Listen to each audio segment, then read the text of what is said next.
그래서 이번 10월 2일 날 노인의 날 무슨 법이 발효가 됐느냐면 불효자 방지법이 발의가 됐어요. 불효자 방지법. 불효자 방지법이 뭐냐면은 내가 재산 주고 다 줬는데, 집도 줬는데 자식이 용돈도 안 주고 찾아오지도 않으면은 내가 준 재산, 내가 준 집을 다시 찾아올 수 있는 법 아니에요.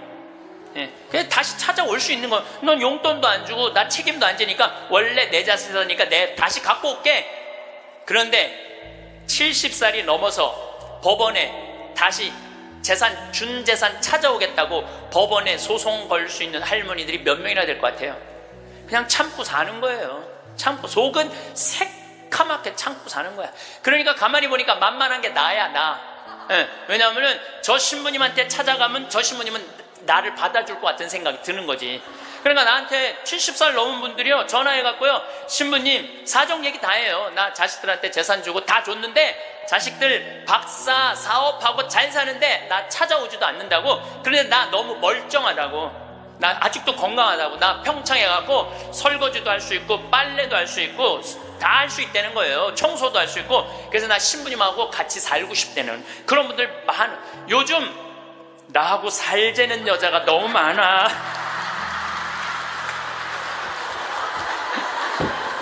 1년에 500명도 더 되는 것 같아. 그래서 제가 그 편지들을요, 지금은 다 모아놔요. 왜 모아놓냐면 그 내용이 기가 막혀요. 내용이 내가 신부님 자식을 어떻게 키워서 어떻게 성공시키고 어떻게 재산을 물려줬는데 나한테 이럴 수가 있느냐고 그렇게 구구절절 편지 쓰는 분이 많아요. 그런데 그 자식 재산은 찾아올 생각하지 않고 내가 자식보다 낫게 생각이 드는 거지. 나하고 살자고, 나하고 살자고. 내가 직접 받은 전화인데 85살 된 할머니예요. 85살 됐는데 70에 아들이 그러더래요. 어머니, 나 이제 어머니 어차피 모셔야 되고 어머니도 이제 나하고 같이 살아야 되지 않느냐. 그러니까 나 5천만 원 있고 어머니 3억 있는데 그 돈 나한테 주면은 내가 아파트 분양 받아서 어머니 모시고 살겠다고. 자기는 5천만 원 투자하고 엄마는 3억 투자하고 자기가 모시고 살겠다고. 자기가 들어가서 사는 건데 말은 자기가 모시고 산다고.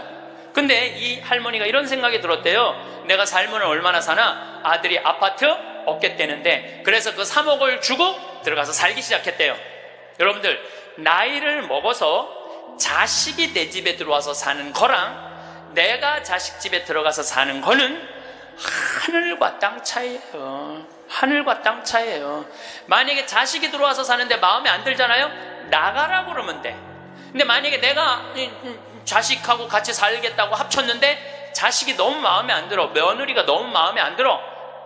그리고 대개 80된 분들은 며느리가 몇 살쯤 되냐면 60살쯤 돼요. 이 60살쯤 되는 며느리는 눈에 뵈는 게 없는 사람들이에요. 그럼 누가 나가야 돼? 80살짜리가 들고 나가야 돼요. 80살짜리가 나가야 돼요. 이게 현실이에요, 현실. 제가 며칠 전에도 들은 얘기예요. 6억을 들고 할머니가 아들 집으로 들어갔대요. 아들 집으로 6억을 들고 들어가든 60억을 들고 들어가든 그건 아무 상관이 없어요. 자식 집에 들어가서 사느냐 안 사느냐, 그게 중요한 거예요. 그런데 6억을 들고 들어갔는데 냉장고에 있는 사과도 마음대로 못 먹겠더라는 거예요.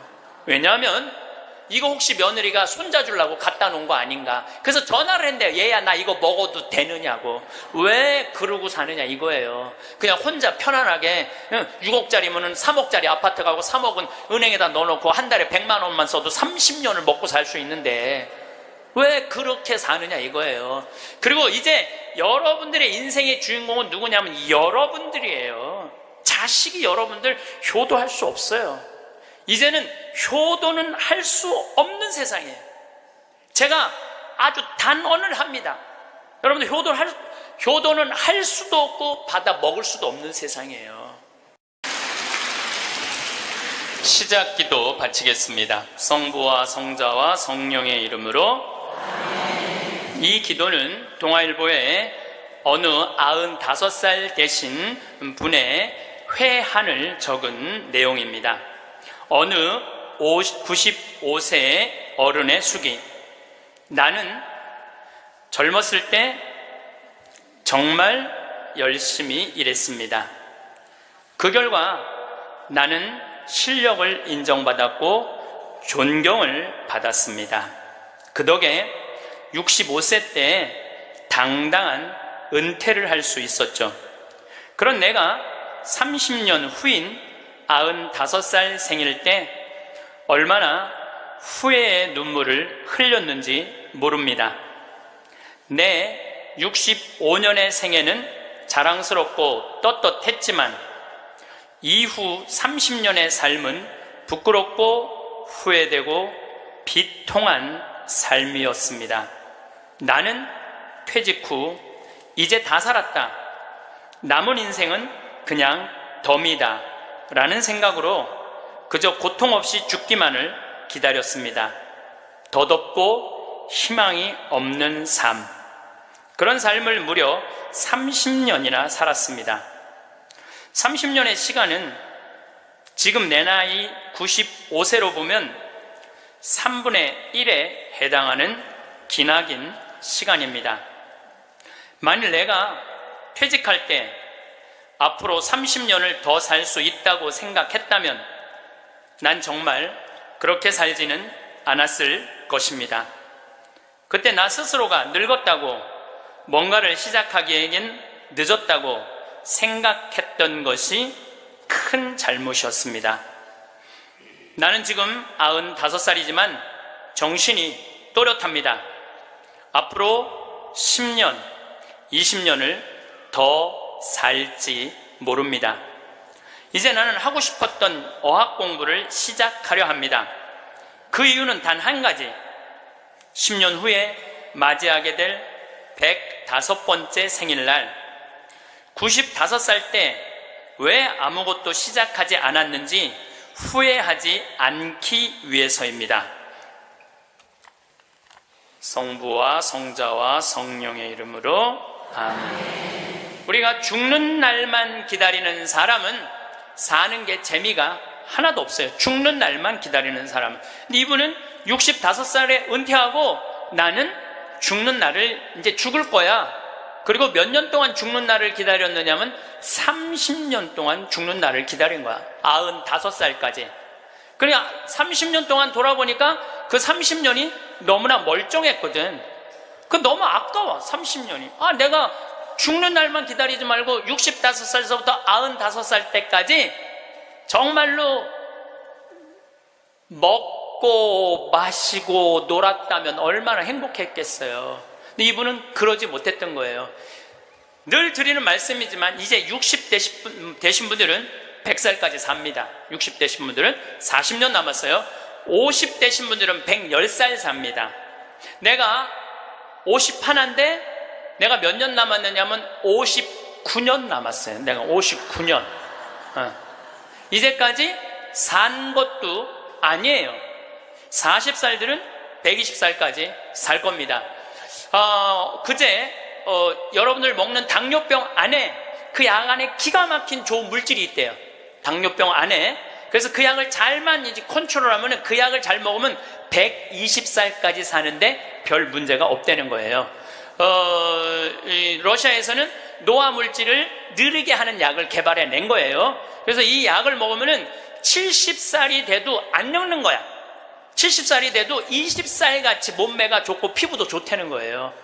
이제 이 약을 먹기 시작하면은, 제가 아까 말씀드렸듯이 세상은 완전히 새로운 세상이 펼쳐지고 있는 거예요.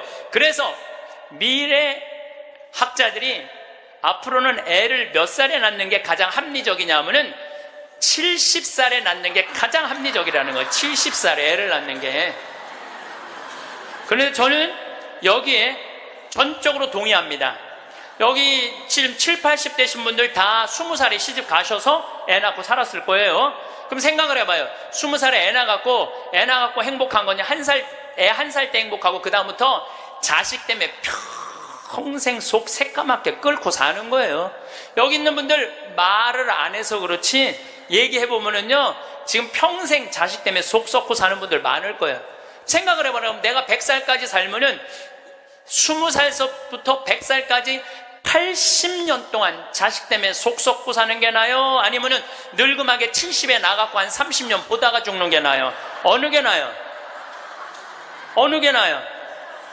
늙음하게 자식 보다가 죽는 게 훨씬 나은 거예요. 저는 그래서 70에 애 낳는 게 좋다고 생각이 들어요. 70에 애 낳는 게. 4년 전에 우리나라가 100살 이상이 1,800명이었어요. 여자가 1,700명, 남자가 100명이에요. 100명. 여자들이요 안 죽어요. 여자들이 이상하게. 그런데 작년에 우리나라가 100살 이상이 몇 명이냐면은 15,000명이에요. 15,000명. 이제는 제가 보기엔 총알같이 이제 100살 이상이 50만 명, 100만 명 시대도 온다는 거예요. 100살 이상이. 근데 80살까지는 괜찮아요. 오래는 데도 있고 갈 때도 있고. 근데 80살이 넘으면은 갈 때도 없고 올 때도 없어요. 80살이 넘으면은. 그러니까 80살 넘는 분들 대부분은 어떻게 사느냐 하면은 뒷방에 앉아갖고 하루 종일 앉아있는 거예요. 뒷방에 앉아갖고. 그럼 뒷방에 하루 종일 앉아있는 분들 웃을 것 같아? 안 웃을 것 같아요? 안 웃어요. 웃을 일이 있어요. 혼자 하하하 하고 뭐 방에서 뭐 하고 그렇게 웃어요? 안 웃어요. 그러니까 하루 종일 한 번도 안 웃는 건 문제도 아니야. 일주일 내내 한 번도 안 웃어. 일주일 내내 한 번도 안 웃는 건 문제도 아니야. 80살에서부터 90살까지 10년 동안 한 번도 안 웃고 사는 할머니들 많아요. 그런 할머니들은 90살 때 보면 얼굴이 어떤 줄 알아요? 이러고 산다니까. 그러면은 80살 넘어서서 웃고 살려면 어떻게 해야 되느냐? 해만 뜨면 집을 나가야 돼요. 해만 뜨면 집을 나가야 돼요. 해만 뜨면 집을 나가서 경복궁을 가든 덕수궁을 가든 창덕궁을 가든 온양온천을 가든 파리를 가든 뉴욕을 가든 어디야 이스라엘을 가든 돌아다녀야 돼. 이렇게 돌아다닐 수 있을 때까지 돌아다니는 할머니들은 죽을 때 어떻게 죽는지 알아요?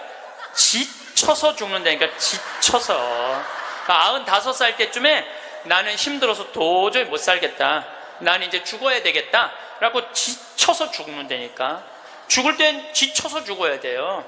근데 어떤 분이 자기도 미치냐면 자식도 미치게 하는 분이 어떤 분이냐면은 80살에서부터 90살까지 돈 쓰는 거 무서워갖고 한 번도 바깥에 안 나가는 사람들.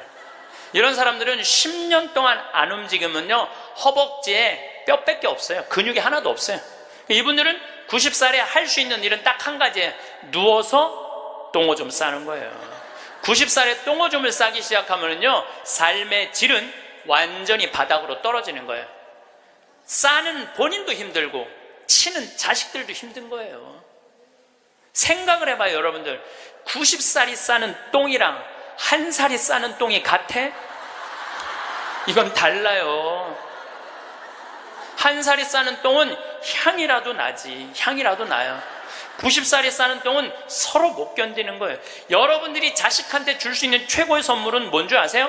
내 발로 마지막까지 화장실 가 주는 게 자식한테 줄 수 있는 마지막 선물이에요. 그러려면 어떻게 해야 돼?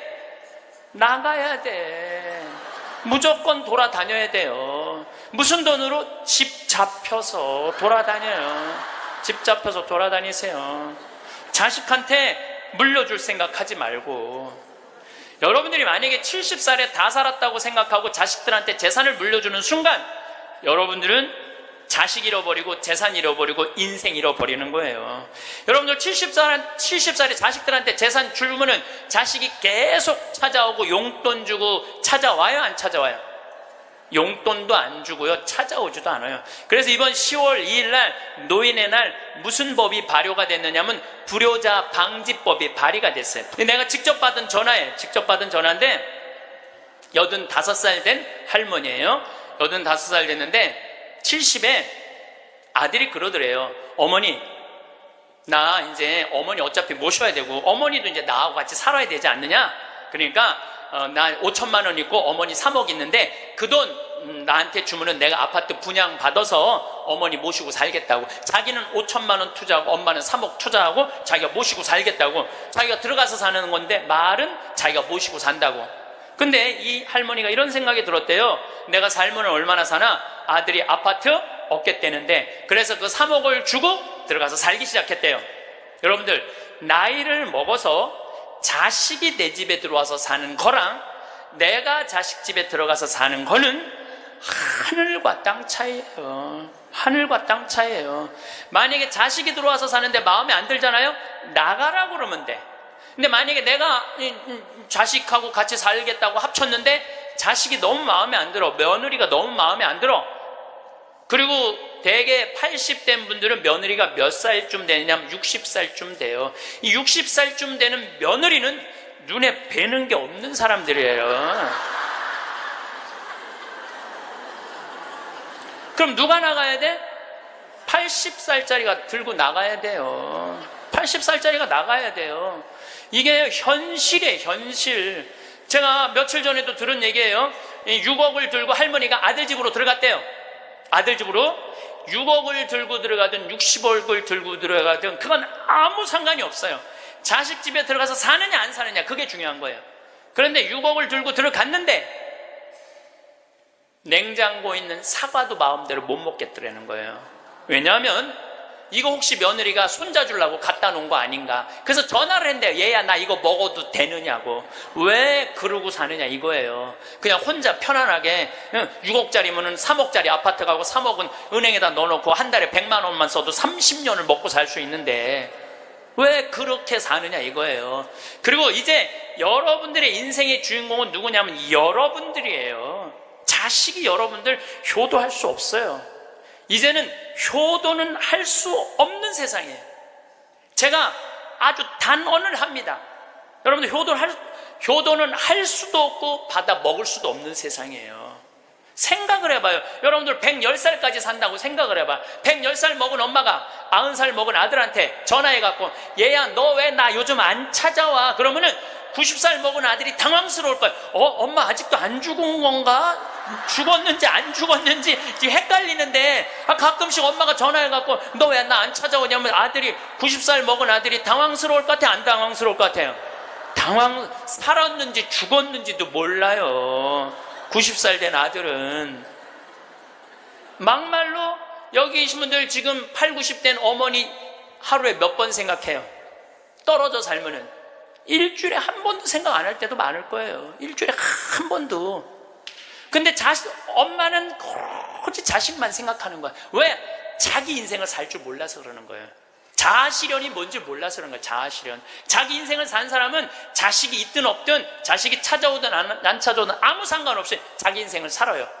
근데 자기의 삶이 없는 사람은 오로지 자식만 쳐다보고 110살 때도 90살 먹은 아들한테 너 왜 나 안 찾아와? 나 너밖에 없는데. 그럼 아들이 엄마가 지금 죽었다가 살아난 건지 살았다가 죽은 건지 이거 헷갈린다니까요, 아들이.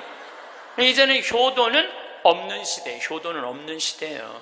그러니까 이제 85 된 분이 70살 때 들어가서 아들하고 살기 시작했대요.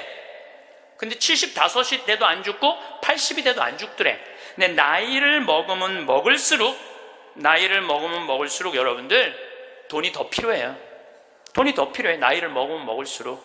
그래갖고 83살에 아들한테 500만 원만 달라고 그랬대요. 왜냐하면 3억을 줬으니까 500만 원을 달라고 그럴 자격이 있는 거죠. 근데 그때부터 아들이 2년 동안 말을 안 하더래요. 말을 안 하더래요. 저는 아들 편이에요. 생각을 해봐요, 여러분들. 이 아들은 엄마하고만 살아요? 60살 된 며느리하고 사는 거예요. 며느리가, 아내가 맨날 뭐라고 그럴 것 같아? 나 저 시어머니하고 사는 거 지겨워. 당신 택해. 엄마야, 나야. 맨날 그래도 모시고 살아야지 어떻게 지금 어머니 어딜 가라고 그런다고 맨날 이렇게 달래는 와중에 그런 상황도 모르고 500만 원 내놓으라 그러니까 이 아들이 엄마 쳐다보기가 싫은 거예요. 2년 동안 말을 안 하더래. 2년 동안. 여러분들 한 집에 사는데 아들이 2년 동안 나 사람 취급 안 하고 말 안 하면 그 집에서 살고 싶겠어요? 살고 싶지 않죠. 그러니까 나이를 먹으면 또 어떤 문제가 있냐면 안 보이죠? 안 들리죠? 기억력 까무락까무락 끓죠? 여기 아프죠? 저기 아프죠? 그러면 그 입에서 나 행복하다, 나 기쁘다 이런 말 나올 것 같아요? 아이고 지겨워, 아이고 사는 거 힘들어 죽겠어, 차라리 죽는 게 나, 맨날 이 말 할 것 같아요. 좋은 소리도 여러 번 들으면 짜증나는데 지겹다, 죽겠다, 섭섭하다는 소리 10년 이상 들으면요 정말로 죽고 싶을 만큼 힘든 거예요. 그러니까 2년 동안 말 안 하는 거야. 이 할머니도 그 집에서 사는 게 너무 자존심이 상하는 거야. 그러니까 나한테 전화해갖고 신부님 생태마을 방 하나 달래는 거야. 와서 살겠다는 거야. 나 아직도 건강하다 이거예요. 85살이 그것도 알몸으로 와서 나하고 산다는 거야. 알몸으로. 아니 내가 24년이 나하고 와서 산다 그래도 살까 말까 고민을 지금 해야 될 판국인데 85이 아들한테 3억 다 주고 나한테 와서 알몸으로 살겠다고. 할머니, 우리 생태마을은 피정집입니다. 그래서 할머니 드릴 방이 없습니다.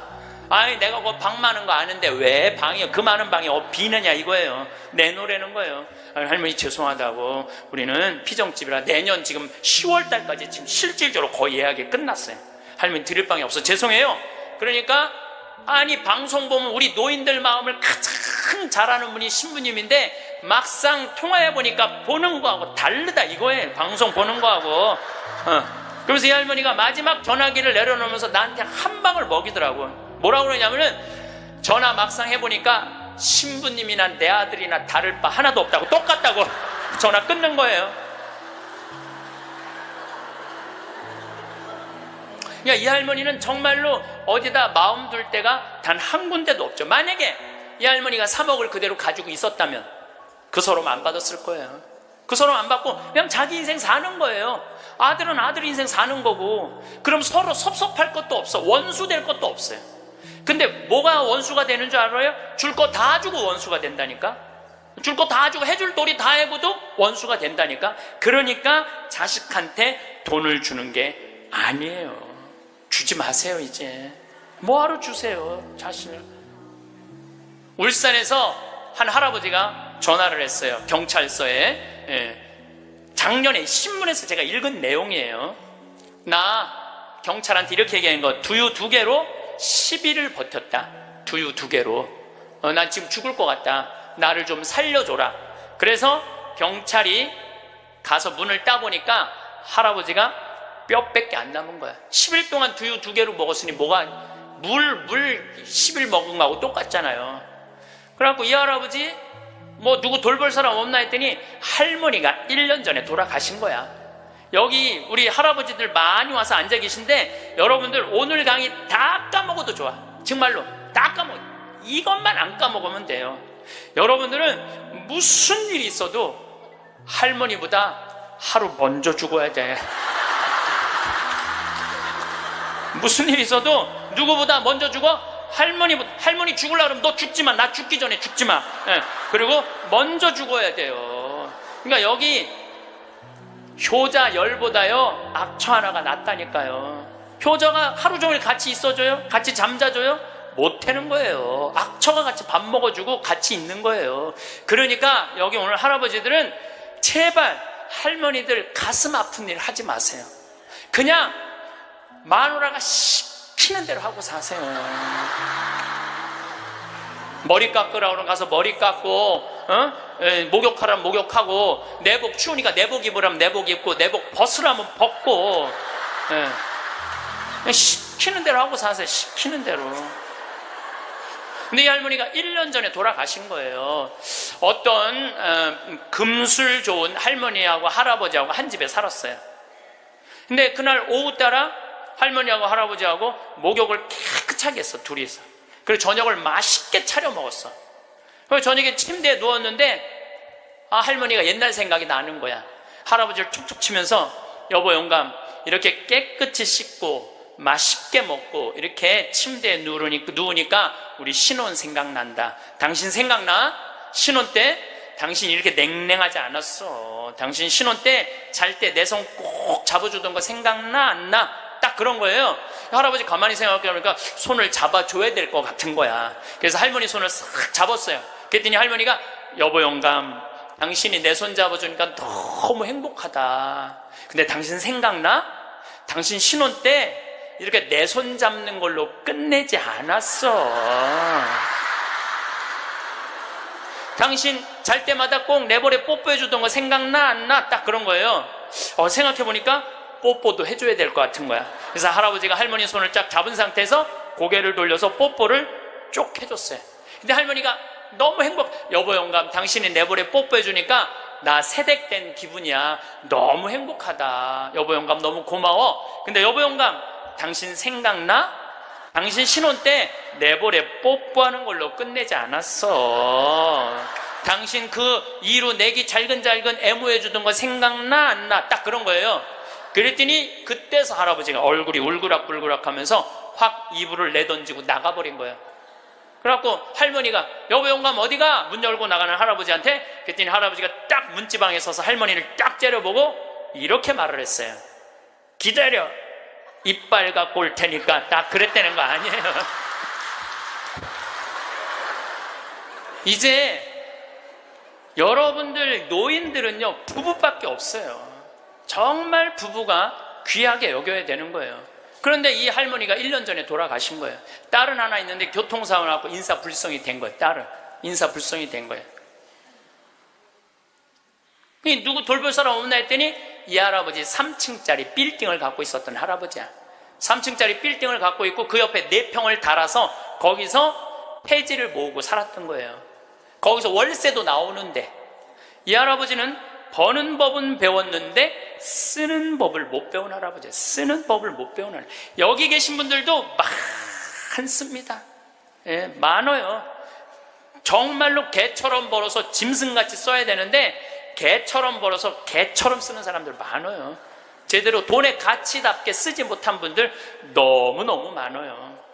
많은 경우 여러분들 폐지 죽고 다니는 분들 많죠. 할머니 할아버지 그런 분들 중에 대개 자식들한테 몇 천만 원 몇 억씩 다 주고 자기는 폐지 죽고 다니는 사람들 많아요. 실질적으로. 그러시지 마세요. 내가 행복해야 돼요. 내가 행복한 게 자식 도와주는 거예요. 그래서 제가 여러분들한테 보너스 하나 꼭 하시라고, 돈 안 들고도 할 수 있는 보너스. 내년 나중에 얘기지만은 내년 3월 25일부터 4월 20일 사이에 여기 해화동 서울대학병원에 가세요. 서울대학병원에 가면은 그 꼭대기 층에 식당이 하나 있어요. 그 식당에 가서 비싼 거 시키지 마세요. 쟁반짜장도 팔더라고요. 그럼 3명이 갖고 쟁반짜장 15,000원짜리 시키면은 셋이서 충분히 먹어. 거기서 한 11시 반쯤에 가세요. 괜히 12시 그 의사들 직원들 올라올 때 그때 가서 먹지 말고 미리 한 11시 반쯤에 가서 거기 가서 쟁반짜장을 드세요. 왜 거기서 쟁반짜장을 먹으라고 말씀드리느냐 하면은 거기서 보이는 경치가 경복궁, 창덕궁, 창경궁, 비원, 청와대까지 다 보이는데 막 새순이 막 돋아날 때 그 경치가요 너무 멋있어요. 나도 서울대병원에 이제 1년에 한 번씩 강의를 가는데 거기서 식사 대접을 받았는데 거기서 밥을 먹는데 이렇게 내려다 보니까요 조선 27대 왕 부럽지 않더라고요. 거기서 아니 어떤 왕이 거기서 내려다보고 왕궁을 내려다보고 밥을 먹는 사람이 어딨어. 꼭 기억하셨다가 내년에는 돈 드는 게 아니야. 그냥 전철 타고 가서 그냥 들고 올라가서 몸빼바지 입지 말고 그날은 좀 럭셔리하게 입고, 예, 그날은 좀 럭셔리하게 입고 내려다 보세요. 얼마나 아름다운가. 조선의 왕궁이 얼마나 멋있는가. 돈 안 들고도 볼 수 있는가. 정말 그런 데가 없어 세상에. 그런 데 가세요. 그리고 우리나라는 그렇게 멋있는 데가 너무 많아요. 너무 많아요. 돈 많이 안 들고도 하루에 그저 5,000원, 10,000원만 들고 여기 춘천 막 벚꽃 필 때 전철 타고 춘천만 갔다 와도 얼마나 멋있어요. 나중에 하지 말고 제발 무슨 돈으로 집 잡혀서 나중에 하지 말고 제발 그렇게 좀 다녀오세요. 저는 이번에 남이섬을 2번을 갔다 왔어요. 남이섬을 2번을 갔다 왔는데 정말 멋있더라고요. 여러분들 내년 봄에 남이섬은 도시락 싸갖고 가도 되더라고. 도시락 이렇게 싸서 뭐 김밥 이렇게 싸갖고 마음 맞는 친구들이랑 갔다가 오세요. 매일 그렇게 다니세요. 그렇게 다녀봤자 하루에 뭐 5,000원, 10,000원 밖에 안 돼. 신부님, 그렇게 다 썼는데 그때도 안 죽으면 어떻게 해요?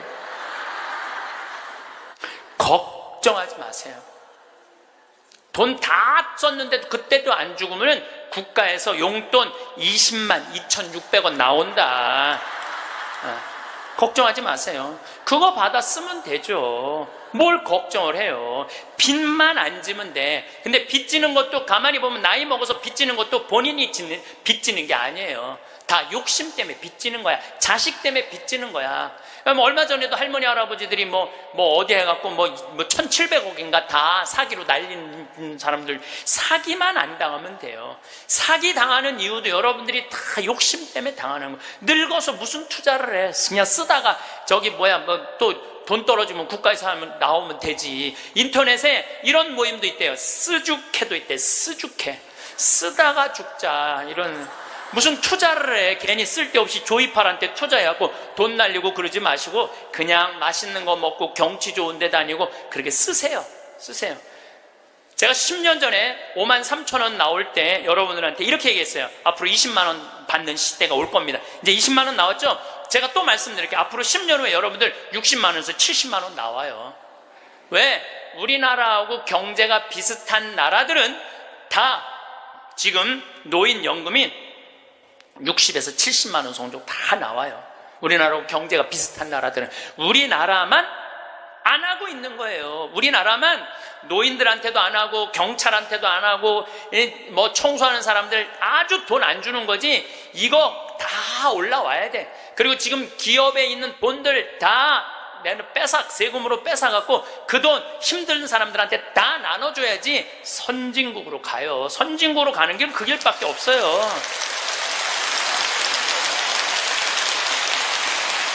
미국은 가보니까 할머니 한 분이 95살 먹은 할머니야. 이번 LA 갔는데 나한테 용돈을 $1,000를 주더라고요. 정말로 나이 많으신 분이야. 용돈을 $1,000를 100만 원을 주는 거예요. 할머니 무슨 돈이 있어? 우리 돈 많아. 그래. 내가 지금 그래서 궁금해갖고 물어봤어. 미국의 할머니들은 한 달에 돈 하나도 없는 분들 연금이 얼마 나오냐면 $800가 나와요. $800면 우리나라 돈으로 85만 원이 나와요. 85만 원. 그런데 85만 원뿐만 아니라 집도 없어 이런 분들은 그러면 아파트 월세까지 다 나와요. 시골은 $200, 도시는 $300 하거든 월세가. 그것까지 다 나오는 거니까 한 달에 100만 원 정도가 나오는 거야. 근데 만약에 이 할머니가 한 달에 100만 원을 줬는데 1년 연말 결산을 해봤는데 100만 원을 다 안 써서 50만 원밖에 안 썼어. 그러면은 이 할머니는 돈이 있던가 돈이 필요 없던가 하는 할머니라고. 그 다음에는 연금을 40만 원밖에 안 줘요. 그래서 미국에 다녀보면 할머니들이요 그 돈 쓰려고 얼마나 돌아다니는지 몰라요. 그러니까 쓰죽해가 생기는 거야. 쓰다 죽자. 그러니까 나한테 용돈도 $1,000씩 주는 거지. 내가 그 할머니한테 5년 전에도 나한테 만나서 그랬대요. 그래서 할머니 손을 잡고 할머니 내가 한 5년 후에 여기 또 올 것 같은데 그때 또 봐요. 그랬더니 그때는 좀 생각을 해봐야 될 것 같아 그러시더라고요. 100살 때는 생각을 해봐야 되겠다 이거죠. $30,000가 통장에 넘었으면요 연금을 안 줘요. 미국도. 그러니까 자기 통장에 3,000만 원 밑으로 자꾸 만드는 거예요. 쓰라는 거예요. 근데 우리나라도 그렇게 갑니다. 분명히 그렇게 가요. 그리고 우리나라가 부정적인 요소도 많지만은 제 판단에는 앞으로 전 세계에서 가장 발전한 나라 중에 하나예요. 우리나라가. 그러니까 걱정하지 마세요. 자식한테 재산 물려주지 마시고 여러분들 쓰고 싶은 거 다 쓰세요. 여행 다니고 싶은 거 여행 다니고 먹고 싶은 거 있으면 먹고 없으면은 안 쓰면 되지. 없으면 안 쓰면 돼요. 근데 있는데도 못 쓰는 사람들한테 하는 얘기예요. 있는데도 못 쓰는 분들한테 하는 얘기예요. 이제는 부모 자식 사이에 효도는 없어요. 아까도 말씀드렸지만 사랑밖에 없어요. 사랑만 남는 거예요. 부모 자식이 어렸을 때 얼마나 사랑했느냐 사랑하지 않느냐에 따라서 늙어서 자식이 찾아오느냐 찾아오지 않느냐가 결정되는 거예요. 나는 우리 어머니 아버지를 참 잘 만났어요. 참 좋은 어머니, 좋은 아버지. 그 중에 어머니보다는 아버지를 잘 만난 것 같아요. 아버지를, 뭐 어머니도 좋지만 아버지는 그거보다 훨씬 좋아요. 훨씬. 난 어렸을 때 아버지하고 매일 미꾸라지 잡으러 다니고 메뚜기 잡으러 다니고 도토리 밤 주스러 다녔던 기억이 참 많아요. 그리고 시험만 우리는 시험 못 봤다고 혼났던 적이 한 번도 없어. 그런데 어쨌든 시험만 끝나면 아버지가 짜장면을 사서, 초등학교 때 우리는 항상, 나는 한 달에 한 번은 아버지하고 짜장면을 먹으러 갔어요. 내가 2년 전에 우리 형이 둘이거든요. 형들한테 이제 무슨 같이 놀면서, 나 어렸을 때 아버지가 시험 끝나면 꼭 짜장면을 사줬어. 나 막내라 그렇게 사줬는 것 같아. 그랬더니 형들이 그러는 거예요. 너도 먹었냐? 우리도 시험 끝나면 꼭 먹었는데? 그러더라고요. 생각해보니까 열받더라고요. 나는 한 달에 한 번 먹고 아버지는 한 달에 3번씩이나 먹었던가 생각을 해보니까. 그러니까 어렸을 때 미꾸라지도 어떻게 잡았느냐면은, 논에 보면 웅덩이 있죠? 옆에 거기 물 다 퍼내. 아버지하고 바가지로 다 퍼내면 그 진흙 안에 미꾸라지 많아. 그럼 그거 탁 잡아다, 그 잡는 그 느낌이 얼마나 좋은지 몰라요. 미꾸라지가 진흙을 딱 잡으면은 미꾸라지가 꾸물쭉꾸물쭉 하고 막 생기는 거 있잖아요. 우렁도 있고. 참 행복한 시절 보냈어요. 그러니까 이제 아버지를 생각하면은 참 마음이 따뜻해요. 아버지를 생각하면. 근데 중학교 3학년 때 내가 옥상에서 밤에 담배를 피고 있는데 어험 소리가 들리더라고. 어험 소리가. 고개를 돌려보니까 아버지 뒷모습이야. 아버지가 내 담배 피는 걸 보고 내려가신 거예요. 너무 미안하더라고요. 왜냐하면 나는 손찌검 한번 하신 적 없는 아버지인데, 그 좋은 아버지한테 담배 피는 모습을 중학교 3학년 아들이 보였으니 얼마나 미안해요. 그냥 아버지 쳐다보기가 정말로 얼굴을 들을 수가 없었어요. 근데 아버지가 하루가 지나도 말이 없고 이틀이 지나도 말이 없는 거야. 일주일이 지났는데도 말이 없으신 거예요. 그래서 난 이렇게 생각했어요. 깜깜해서 못 보셨나 보다. 이렇게 생각을 했어요. 근데 2주일이 됐는데 2주일째 누나가 나를 부르는 거예요. 막내야. 항상 저를 막내라고 부르거든, 우리 집에서는. 막내야, 얘기 좀 하자. 그래, 얘기해. 그랬더니 너 담배 피니? 그러더라고요. 나 담배 펴. 왜냐면 그때 제가 중학교 2학년, 3학년, 고등학교 1학년 거의 3년을 학교를 거의 안 다녔거든요. 뭐 여러 가지 몸이 안 좋아갖고 학교 안 다니니까 할 일이 뭐가 있어. 맨날 그냥 담배나 피고 앉아 있는 거죠. 학교 다니면 담배 필 시간 없지만 학교 안 다니니까 담배 필 시간이 얼마나 많아요. 맨날 담배나 피고 있는데 너 담배 피니? 그래서 나 담배 펴. 그랬더니 아버지가 나한테 얘기하더라. 너 건강도 안 좋은데 담배 끊었으면 좋겠다고. 그러니까 우리 아버지는 아들한테 이 얘기를 하고 싶은데 직접적으로 말하면은 서로 간에 충격이 있을 것 같은 생각을 하신 거예요. 그러니까 내하고 제일 친한 누나한테 얘기를 한 거죠. 그래서 아주 정중한 나한테 부탁을 해 오신 거죠. 그때 내가 받은 아버지에 대한 감동은요, 이거는 지금도 나는 아버지가 세상에서 제일 커요. 아버지가 세상에서 제일 큰 분이에요. 내 인생에 있어서. 그러니까 지금도 한 달에 한 번 아버지를 안 보면은 내가 못 견뎌요. 보고 싶어. 막 보고 싶어요. 그래서 나는 요즘은 11월, 12월 내 시간이 하나도 없어요.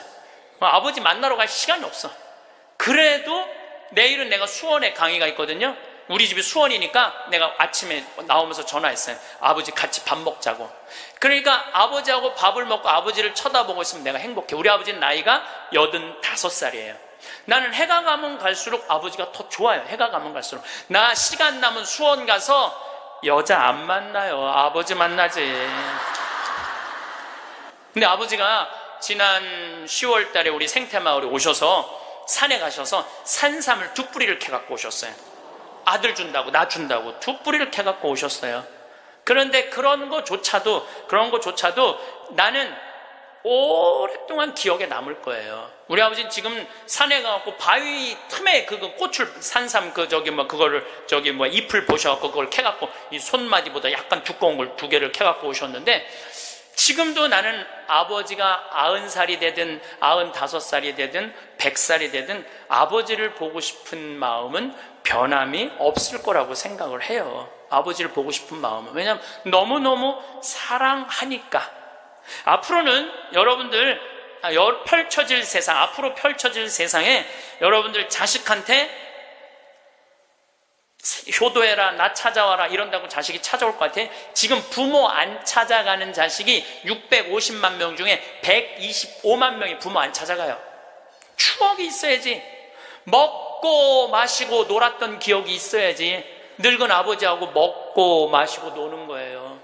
성서 잘 묵상해 보세요. 내가 이거 첫째 시간, 이게 6강인데 첫째 시간에 먹고 마시고 노는 일이 얼마나 중요한지 아주 잘 설명을 해놨어요. 여러분들 그걸 한번 보세요. 예수님이야말로 우리를 진정으로 사랑하는 우리 진정한 왕이야.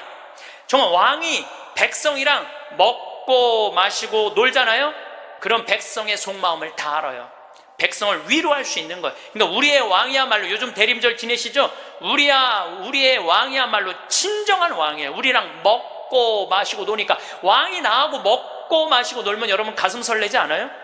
우리나라 지금 임금이, 우리나라 지금 대통령이 백성들하고 여러분들하고 매일 먹고 마시고 놀면서 여러분들 속사정 이해해 준다 그러면은 그 대통령한테 목숨 바칠 것 같아, 안 바칠 것 같아? 대통령이 나하고 지금 청와대에서 와갖고 여러분들하고 여기 명동에서 같이 매일 먹고 마시고 놀면 목숨 바칠 것 같아, 안 바칠 것 같아요? 바치죠? 예수님한테 왜 목숨을, 여러분들 예수님한테 목숨 바치는 분들이죠? 우리의 임금이야말로 진정한 king of king, 왕 중의 왕이다. 저는 요즘 이 먹고 마시고 노는 거 묵상하면서 예수님을 더 사랑하게 됐어요. 참 좋으신 분이에요. 해리 리버맨이라는 할아버지가 있어요. 이 할아버지는 나이가 몇 살이냐면은 104살에 돌아가셨어요. 미국, 원래는 유태인이야. 폴란드에서 너무너무 가난하게 살다가 어디로 갔느냐면은 미국으로 이민을 갔어. 가고 뭐 정말 일을 많이 했어. 제조업도 하고. 근데 이제 77살에 은퇴를 했어요. 돈도 많이 벌고. 그래갖고 이제 미국에도 노인정이 있어요. 매일 노인정에 가고 할 일이 없으니까 맨날 체스를 뒀어요. 근데 81살에 같이 체스 두던 친구가 아파갖고 안 나왔어.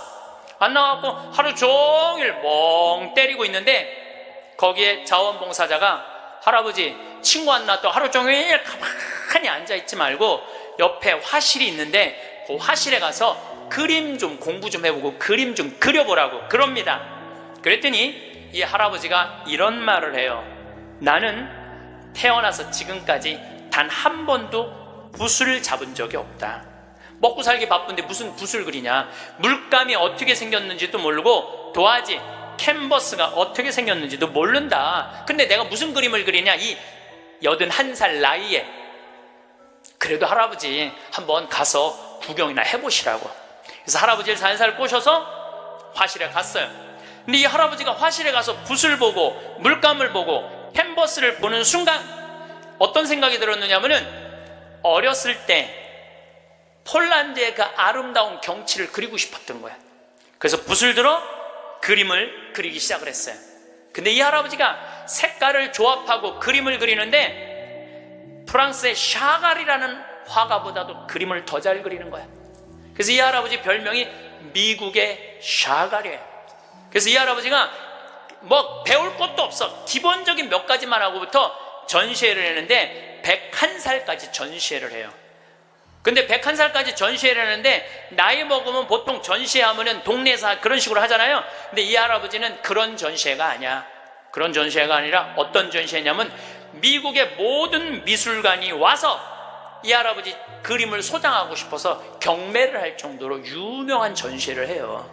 101살 때 20일에 전시회를 할 때 기자 400명이 모였대요.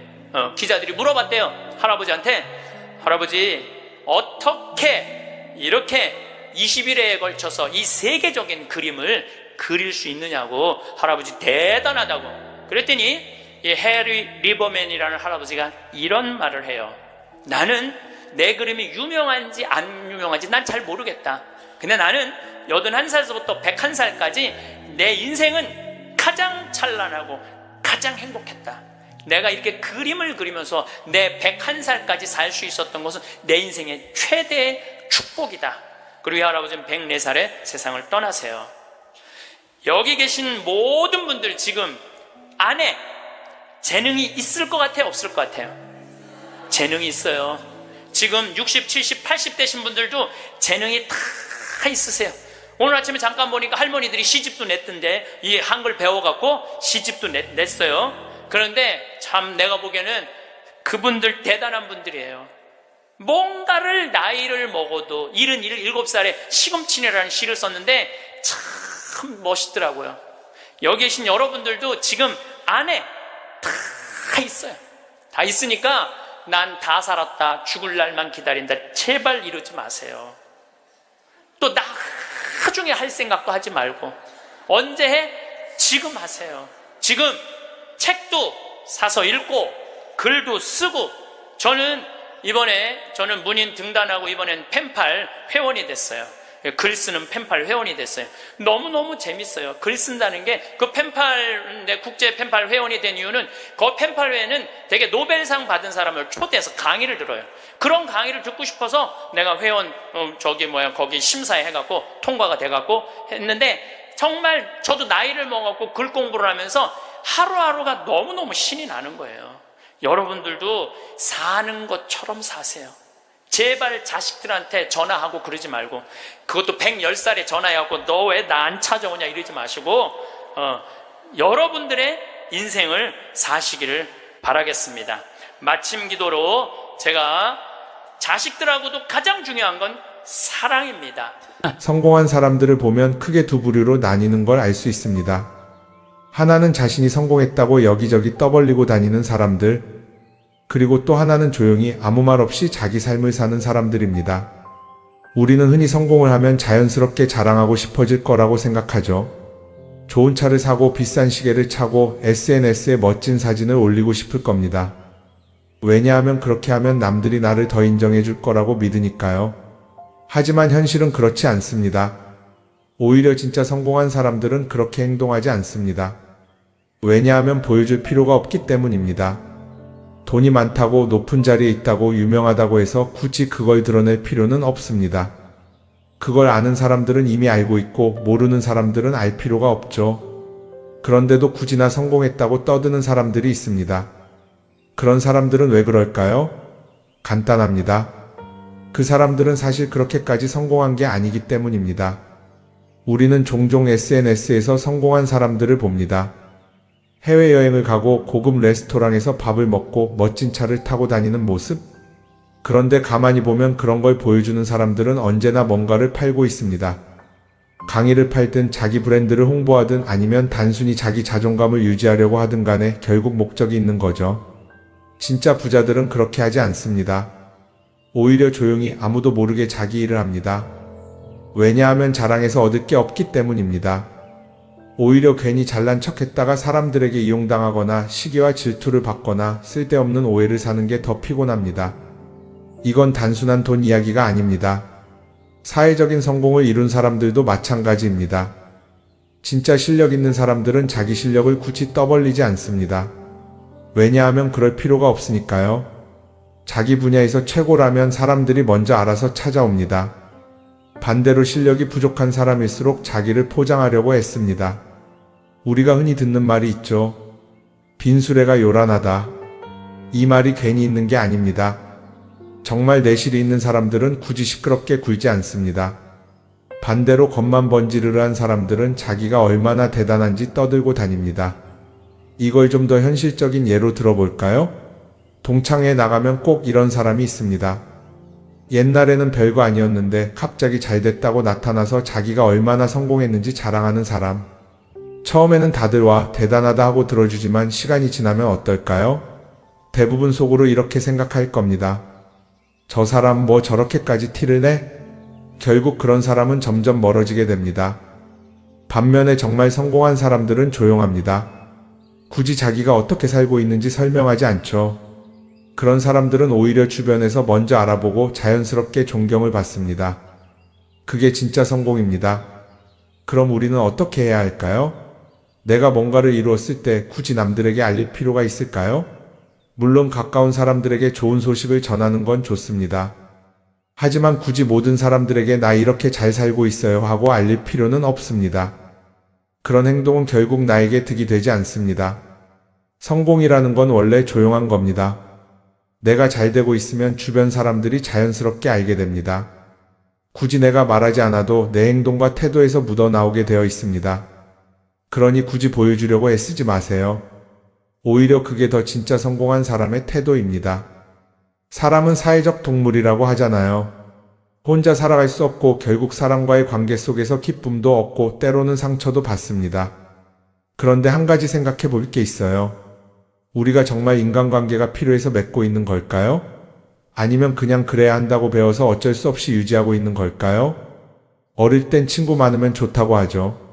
사회생활에서도 인맥이 중요하다는 말을 많이 합니다. 그런데 정작 주변을 보면요, 인간관계가 넓은 사람일수록 스트레스를 더 많이 받아요. 전화벨이 울릴 때마다 이번엔 또 무슨 부탁일까 싶고, 단체 채팅방에서 메시지가 올 때마다 이걸 또 어떻게 대답해야 하나 고민하죠. 관계가 많아질수록 책임과 피로도 함께 늘어나는 겁니다. 어떤 사람들은 인간관계를 줄이면 외롭지 않겠냐고 해요. 그런데 가만히 생각해보면 진짜 외로움을 느끼는 순간이 언제인지 아세요? 오히려 불필요한 인간관계 속에 있을 때입니다. 같이 밥을 먹고 얘기를 나누는데도 뭔가 허전하고 대화가 컥 돌고 속마음을 나누지도 못할 때, 그럴 때 우리가 더 외롭다고 느끼죠. 그렇다고 당장 인간관계를 다 끊어버릴 순 없겠죠. 하지만 적어도 내가 정말 소중하게 여겨야 할 관계와 그냥 관성적으로 유지하는 관계는 구분할 필요가 있습니다. 예를 들어 매번 나한테 부탁만 하고 정작 내가 어려울 땐 연락 한 번 없는 사람. 내가 실수하면 뒷담화를 하면서 내 앞에서는 웃는 사람. 이런 관계를 굳이 계속 이어갈 이유가 있을까요? 가끔은 이런 경험도 있을 거예요. 우연히 어떤 사람과 친해졌는데 만난 지 얼마 되지도 않았는데 너무 많은 걸 털어놓는 사람들 있죠. 자기 속사정부터 가족 문제, 직장 고민까지 쏟아내는 사람들. 이런 경우 두 가지의 가능성이 큽니다. 하나는 그냥 감정적으로 의존할 사람이 필요해서일 수도 있고, 또 하나는 내가 믿을 만한 사람인지 떠보는 걸 수도 있어요. 어떤 경우든 이런 관계는 오래가기 어렵습니다. 사실 친밀함이라는 건 시간이 필요한 법이에요. 적당한 거리를 두고 천천히 서로를 알아가야 하는데 초반부터 급격하게 가까워진 관계는 쉽게 무너지는 경우가 많습니다. 처음엔 친하다고 생각했는데 어느 순간 사소한 일로 틀어지고 결국 남보다 못한 사이가 되는 거죠. 그러면 인간관계를 어떻게 해야 할까요? 답은 간단합니다. 억지로 맺지 말고 굳이 유지하려고도 하지 않는 거예요. 내가 편한 관계라면 자연스럽게 이어질 것이고, 그렇지 않다면 서서히 멀어질 겁니다. 그리고 그걸 억지로 붙잡지 않아도 괜찮습니다. 관계를 유지하는데 에너지를 쓰기보다는 정말 소중한 관계에 집중하는 게 더 낫지 않을까요? 어떤 사람은 내가 인간관계를 줄이면 나중에 나 혼자 남는 거 아니냐 걱정하기도 해요. 그런데 생각해보면요, 진짜 나를 위하는 사람은 많지 않아요. 인간관계를 줄인다고 해서 완전히 혼자가 되는 게 아닙니다. 오히려 불필요한 관계를 정리하고 나면 남아있는 관계들이 더 단단해지고 가치 있게 느껴질 겁니다. 예전엔 인맥이 자산이라는 말을 많이 했어요. 그런데 요즘은 꼭 그렇지도 않죠. 오히려 불필요한 인간관계가 많으면 그게 짐이 될 수도 있어요. 적당한 거리, 적당한 선. 이걸 잘 지키는 게 결국엔 가장 편한 인간관계를 유지하는 방법 아닐까요? 한번 곰곰이 생각해 보세요. 지금 내 주변에 있는 사람들 중에서 내가 정말 편하게 만날 수 있는 사람이 몇 명이나 되는지, 내가 억지로 맞춰주고 있는 관계는 없는지. 관계를 줄이면요, 외로워지는 게 아니라 오히려 더 자유로워집니다. 그리고 자유로워진 만큼 내 인생에서 정말 중요한 것에 집중할 수 있게 됩니다. 인간관계 너무 많은 걸 신경 쓰다 보면 정작 중요한 걸 놓칠 수 있어요. 그러니까 이제는 한 번쯤 정리해보는 것도 나쁘지 않을 겁니다. 사람들이 돈을 많이 벌고 싶어 하는 이유가 뭘까요? 단순히 돈이 많으면 좋으니까? 물론 그것도 있겠지만 사실 돈을 원하는 진짜 이유는 더 나은 삶을 살기 위해서겠죠. 그런데 문제는 돈을 많이 번다고 해서 반드시 삶이 나아지는 건 아니라는 겁니다. 오히려 더 많이 벌수록 더 많이 쓰게 되는 경우가 많아요. 가끔 이런 생각해 본 적 없으세요? 예전에는 돈이 지금보다 훨씬 적었는데 이상하게 그때가 더 여유로웠던 것 같다. 왜 그럴까요? 사실 우리가 원하는 건 돈 그 자체가 아니라 돈을 통해 얻을 수 있는 자유인데, 돈을 벌면 벌수록 그 자유를 잃어버리는 경우가 많아요. 더 좋은 차, 더 좋은 집, 더 좋은 옷을 사면서 점점 더 많은 돈이 필요해지고 결국엔 돈을 벌기 위해 또다시 일해야 하는 악순환에 빠지게 되는 거죠. 한번 생각해 봅시다. 우리가 정말 필요해서 뭔가를 사는 경우가 얼마나 될까요? 필요해서라기보다는 남들이 가지고 있으니까, 없어 보이기 싫으니까, 혹은 그냥 기분 전환을 위해서 소비하는 경우가 훨씬 많아요. 그리고 그런 소비를 할 때마다 스스로 이렇게 합리화를 하죠. 이 정도는 나를 위한 투자야. 그런데 가만히 보면 그 소비가 진짜 나를 위한 소비인지 아니면 그냥 사회가 만든 기준에 끌려가고 있는 건지 헷갈릴 때가 많습니다. 예를 들어 예전에는 스마트폰 하나면 충분했는데 이제는 스마트워치도 있어야 하고 무선 이어폰도 필요하고 태블릿도 있어야 할 것 같고, 하나를 사면 또 다른 무언가가 필요해지는 시기예요. 사실 이건 우리가 그렇게 만들어진 겁니다. 광고도 그렇고 SNS도 그렇고 자꾸 우리에게 이렇게 말하죠. 이걸 사야 더 행복해질 수 있어요. 그런데 정작 그걸 사고 나면 어때요? 처음 며칠은 좋죠. 그런데 시간이 지나면 또 다른 걸 사고 싶어져요. 왜냐하면 물건이 우리를 오래 행복하게 만들어주지는 않거든요. 특히 요즘은 SNS가 이런 소비 심리를 더 부추기는 것 같아요. 예전에는 친구들끼리 만나서 나 새로 샀어 하고 자랑하는 게 전부였는데 이제는 SNS에 올리면서 전 세계 사람들에게 보여주잖아요. 그러다 보니까 남들도 다 뭔가를 사서 올리고 나도 따라해야 할 것 같은 기분이 드는 거예요. 그런데 중요한 건 그 사람들도 사실은 나와 똑같은 기분이라는 겁니다. 내가 남을 부러워하는 만큼 나도 누군가에게 부러움을 사려고 애쓰고 있는 거죠.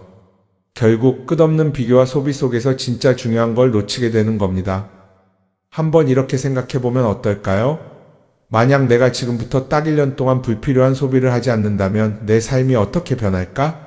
아마 처음에는 답답할 수도 있어요. 사고 싶었던 걸 참아야 하니까.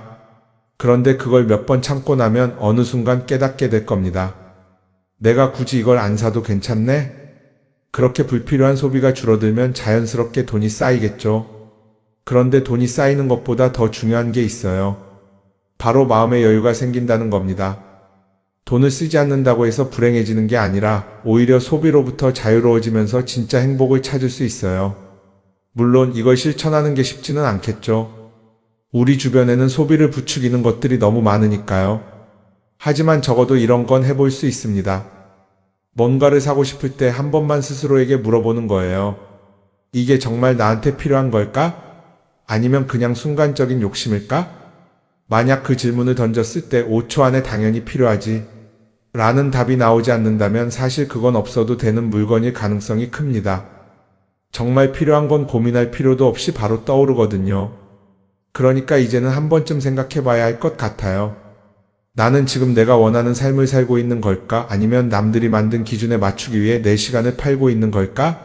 소비를 줄인다는 건 단순히 돈을 아끼는 게 아닙니다. 그건 결국 내 삶의 선택권을 되찾는 일이거든요. 돈을 많이 버는 것도 중요하지만 더 중요한 건 그 돈을 어떻게 쓰느냐입니다. 그리고 때로는 아무것도 사지 않는 게 최고의 선택일 수도 있어요. 우리는 요즘 SNS 없이 사는 게 거의 불가능한 시대에 살고 있죠. 아침에 눈 뜨자마자 휴대폰을 확인하고 출근길에도 SNS를 보고 잠들기 전까지도 계속 들여다봅니다. 그러면서 남들이 어떻게 사는지 보고 나도 모르게 비교하게 되고 때로는 초조해지기도 하죠. SNS에 올라오는 사진들 한번 보세요. 맛집에서 멋진 음식을 먹고 해외여행을 다니고 좋은 옷을 입고 성공한 삶을 사는 사람들. 그런데 가만히 보면 이 사람들이 정말 행복해서 저런 사진을 올리는 걸까요? 아니면 그냥 행복해 보이고 싶은 걸까요? 실제로 SNS에 가장 많이 올라오는 사진이 뭔지 아세요? 남들이 부러워할 만한 순간들입니다. 집에서 편하게 쉬고 있는 모습이나 출근길에 지친 얼굴, 어제 먹다 남은 배달 음식 사진 같은 건 잘 안 올리죠. 대신 멋진 레스토랑, 명품 가방, 고급 호텔 같은 것들이 올라옵니다. 왜 그럴까요? 결국 SNS는 보여주기 위한 공간이기 때문입니다. 여기서 중요한 게 있어요. 우리가 SNS에서 보는 건 그 사람의 삶 전체가 아니라 편집된 일부 장면이라는 겁니다. SNS는 마치 한 편의 다큐멘터리나 영화처럼 잘 꾸며진 장면들만 보여줍니다. 그런데도 우리는 그걸 보면서 아, 저 사람은 나보다 더 행복하구나 하고 착각하죠. 예를 들어 SNS에서 한 친구가 해외여행을 가서 아름다운 풍경을 찍어 올렸다고 해볼게요. 우리는 그걸 보면서 부럽다, 나도 저렇게 살고 싶다라고 생각하겠죠. 그런데 정작 그 친구는 사진을 찍고 나서도 일 때문에 스트레스를 받고 있을 수도 있고 여행 비용을 감당하느라 카드가 걱정을 하고 있을 수도 있습니다. 그 부분은 우리는 알 수가 없죠. 그런데 문제는 이렇게 남들과 비교하는 습관이 쌓이면 결국 내 삶이 초라하게 느껴진다는 겁니다. 원래는 그냥 조용히 살아도 괜찮았는데 SNS를 보고 나면 나만 뒤처지는 것 같고 뭔가를 더 해야 할 것 같고 괜히 불안해지죠. SNS는 기본적으로 사람들의 비교 심리를 자극합니다. 남들이 가진 걸 나도 갖고 싶게 만들고 남들이 하는 걸 나도 해야 할 것 같은 기분이 들게 만들죠. 그러다 보니 필요하지도 않은 걸 사게 되고 무리해서라도 화려한 곳에 가게 되고 남들에게 보여주기 위해 사는 삶을 살게 됩니다. 그럼 어떻게 해야 할까요? 사실 정답은 간단합니다. SNS에서 보이는 것들을 곧이곧대로 믿지 않는 것입니다. 그리고 더 중요한 건 남과 비교하는 걸 멈추는 것이에요. 어떤 사람이 비싼 차를 타고 다닌다고 해서 그 사람이 꼭 행복한 건 아닙니다. 좋은 차를 타고 다니지만 밤마다 사업 걱정에 잠 못 이루는 사람도 많아요. 반대로 대중교통을 이용하지만 마음 편하게 사는 사람도 있죠. 결국 행복은 보이는 것이 아니라 느끼는 것입니다. SNS를 덜 보면 덜 불행해진다는 연구 결과도 있어요. 하루 종일 남의 삶을 보면서 비교하는 시간을 줄이면 내 삶에 집중할 수 있는 시간이 많아지는 겁니다. SNS를 완전히 끊을 필요는 없지만 최소한 그 안에 있는 것들이 전부 진짜라고 생각하지 않는 태도는 필요합니다. 우리는 누구나 자신만의 속도로 살아가고 있어요. 남들은 남들대로 사는 거고 나는 나대로 살면 됩니다. SNS에서 남들의 화려한 모습을 볼 때마다 한 번쯤 이렇게 생각해 보세요. 이건 그 사람이 보여주고 싶은 삶일 뿐이다. 그러면 조금은 편해질 겁니다. 사람들은 다들 자기 인생을 살아간다고 생각하죠. 그런데 가만 보면 정말 자기 인생을 사는 사람이 얼마나 될까요? 많은 사람들이 사실은 남이 만들어 놓은 기준에 맞춰서 살고 있어요. 좋은 대학, 좋은 직장, 좋은 차, 좋은 집. 다들 이런 걸 목표로 삼지만 정작 내가 원하는 삶이 뭔지 깊이 생각해 본 적이 없는 경우가 많아요. 이건 어릴 때부터 교육받아온 방식과도 관련이 있어요. 우리는 어릴 때부터 이렇게 살아야 한다는 틀 안에서 자라죠. 공부 열심히 해서 좋은 성적을 받아야 하고 좋은 직장을 가져야 하고 결혼도 적당한 때에 해야 하고 마치 인생이 정해진 수순이라도 있는 것처럼요. 그러다 보니 나 스스로 정말 원하는 걸 고민하기보다는 그냥 남들이 정해놓은 목표를 따라가게 돼요. 그런데 이렇게 남의 기준에 맞춰서 살다 보면 어느 순간 공허함을 느끼게 됩니다. 이게 정말 내가 원했던 삶인가? 하는 의문이 들 때가 오죠. 어릴 땐 성적이 목표였고 사회에 나와서는 연봉이 목표였고 결혼하고 나서는 아이 교육이 목표였는데 그 목표를 이루고 나면 허무한 거예요. 계속 뭔가를 이루긴 했는데 정작 나는 어디에 있는지 모르겠는 거죠. 진짜 중요한 건 내가 원하는 게 뭔지를 아는 것이에요. 그런데 이게 쉽지 않죠. 오랫동안 남의 기준대로 살아왔기 때문에 막상 내가 정말 원하는 게 뭐지? 하고 물어보면 선뜻 대답하기 어려운 경우가 많아요. 하지만 이 질문을 하지 않으면 우리는 평생 남이 정한 기준 속에서 살게 됩니다. 그럼 어떻게 해야 할까요? 첫 번째로 필요한 건 내가 왜 이런 생각을 하게 됐는지 스스로 점검하는 거예요. 예를 들어 내가 비싼 차를 사고 싶다고 생각한다면 그게 정말 내 필요 때문인지 아니면 남들에게 잘 보이기 위해서인지 한번 따져봐야 해요. 만약 남들이 나를 어떻게 볼까 하는 게 더 중요하다면 그건 내 기준이 아니라 사회가 만들어 놓은 기준일 가능성이 큽니다. 두 번째는 다른 사람의 의견에 휘둘리지 않는 연습을 하는 거예요. 우리는 살아가면서 끊임없이 남들의 평가를 받죠. 그 나이에 그런 걸 시작한다고? 지금 그게 가능하겠어? 이런 말들이 우리를 흔들어 놓습니다. 그런데 그런 말에 신경 쓰다 보면 결국 아무것도 하지 못하게 돼요. 중요한 건 남들이 뭐라고 하든 내가 결정하는 거예요. 물론 남의 조언을 들을 수도 있고 참고할 수도 있죠. 하지만 최종 결정은 항상 내 몫이어야 합니다. 내가 결정하고 내가 책임지는 거. 그렇게 해야 내 삶을 온전히 내 것으로 만들 수 있어요. 세 번째는 내가 한 선택에 책임지는 자세를 가지는 거예요. 많은 사람들이 무언가를 선택하고 나서도 후회하죠. 괜히 이걸 했나? 이 선택이 잘못된 건 아닐까? 그런데 한 가지 확실한 건 후회한다고 해서 과거가 바뀌지는 않는다는 거예요. 내가 한 선택이라면 그 선택이 틀렸다고 해도 받아들이고 그 안에서 최선을 다하는 게 더 중요해요. 이렇게 말하면 그럼 실수하면 어떡하죠? 라고 걱정하는 분들도 있을 거예요. 하지만 생각해보면 우리가 실수를 두려워하는 이유도 결국 남의 시선 때문이에요. 내가 실패하면 남들이 날 어떻게 볼까? 이런 걱정이 더 크죠. 그런데 남들은 생각보다 우리한테 관심이 없어요. 우리가 성공하든 실패하든 남들은 자기 삶을 사느라 바빠요. 그러니까 내 인생의 주인은 결국 나 자신이라는 걸 명확히 할 필요가 있어요. 내 선택을 하고 그 선택에 책임지면서 남이 아니라 나에게 맞는 길을 찾는 것. 그게 진짜로 내 삶을 살아가는 방법이 아닐까요? 어쩌면 우리는 너무 오랫동안 이렇게 살아야 한다는 틀 속에 갇혀 있었는지도 모릅니다. 하지만 이제는 한 번쯤 생각해 봐야 합니다. 나는 진짜 내 삶을 살고 있는가? 그리고 만약 아니라면 지금부터라도 조금씩 바꿔보면 어떨까요?